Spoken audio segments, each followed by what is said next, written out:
कोई बला या नेगेटिव ऊर्जा अपने आप आपके घर में नहीं आती, आप खुद उन्हें लेके आते हैं अपने पैरों से। आपको ये तो पता है कि आपका घर बहुत पॉजिटिव है, बहुत अच्छा माहौल है, आपने बहुत सारे रेमेडीज करी हुई है, वास्तु के अकॉर्डिंग ठीक है, लेकिन आप जहाँ जाते हैं, फिर चाहे आपका प्रोफेशनलिज्म हो या आपने कहीं पे किसी की डेथ में गए हो या किसी ऐसे पर्सन से मिले हो जो अभी बहुत टाइम से नेगेटिव चल रहा हो, डिप्रेशन में हो या इस तरह की एनर्जी वो कैरी कर रहा हो, आप उनसे मिलते हैं, आप उनके संपर्क में, उनके कनेक्शन में, उनके टच में आते हैं और आके अपने घर में आते हैं।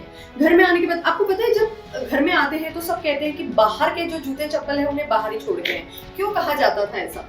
क्योंकि आपके जूते, आपकी चप्पल वो एनर्जी को लेके आते हैं। घर में आने के बाद आप नहाने के लिए घर के अंदर घुस जाते हैं। पहले के टाइम आप याद करिए, पहले के टाइम पे बाथरूम बाहर ही हुआ करते थे और आपको कहा जाता था हाथ मुंह धो के ही घर में घुसे।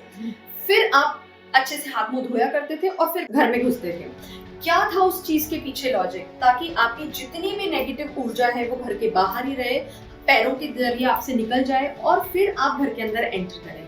तो ये कॉन्सेप्ट आपको अपनी लाइफ में वापस शुरू करना है। आप बाहर एक बॉटल रख लीजिए या छोटा सा पानी का कोई कंटेनर रख लीजिए या फिर टैब तो होता ही है सबके घर के बाहर, तो वहां से अपने पैरों को जरूर धो के ही घर में एंटर करिए। जूते चप्पल खोलिए, पैरों को धोइए और फिर घर में एंटर करिए, ताकि आप जो आए बला या आप में नेगेटिव एनर्जी या फिर आपकी जो नेगेटिव ऊर्जा है वो सब घर के बाहर छोड़ के आए, फिर अंदर घर में एंटर करें।